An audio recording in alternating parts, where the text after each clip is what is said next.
Hello guys. Ito na yung ano yung isda. Binilag ko.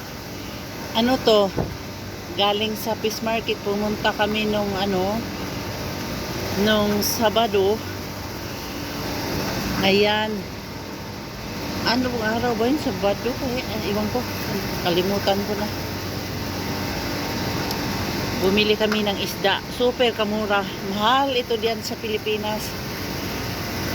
So ngayon, dito ang bili namin. Bumili din ang kasama ko. 2 dinar. Lahat. Nasa mga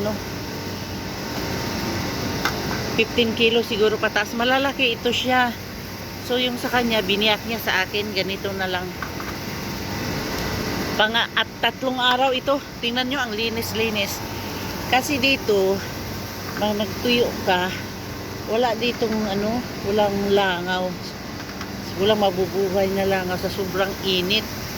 Kaya ito, nilapag ko na naman siya uli. 7 o'clock in the morning dito. Yan, kinalat ko. Yan ang bangon niya.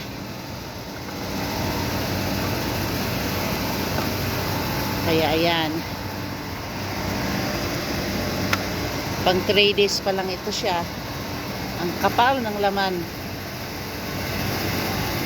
Super kamahal nito dyan sa Pilipinas pag tuyo. Pero dito kasi hindi per kilo. Lalo na yung mga taga rito, mga Arabo, hindi kumakain ng ganitong isda. Kaya as in mura. Kinakain nila yung kilala lang nilang isda.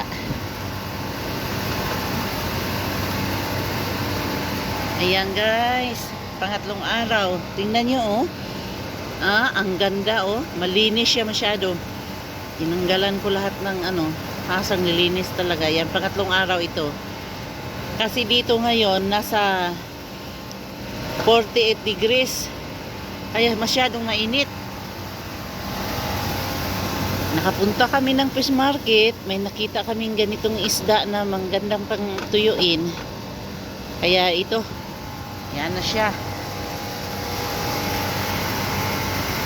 Iano pa ito hanggang sa sunod na araw. Para as in tuyo talaga siya. Hindi ito masyadong maalat kasi kontrolado ko yung yung asin. Kaya yan, ito yung trabaho sa abroad.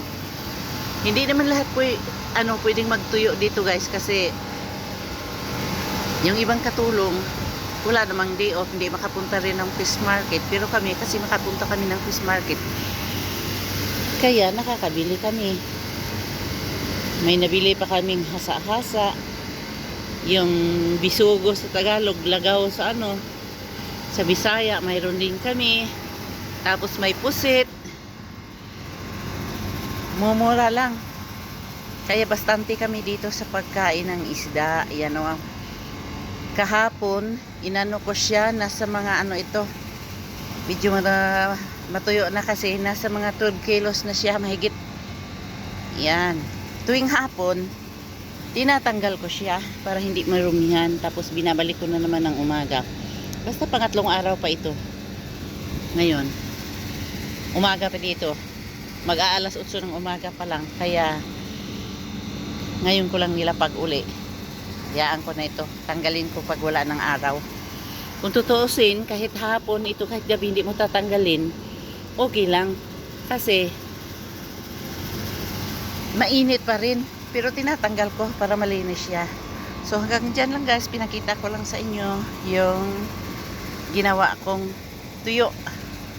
Ayan. So, salamat. Bye-bye.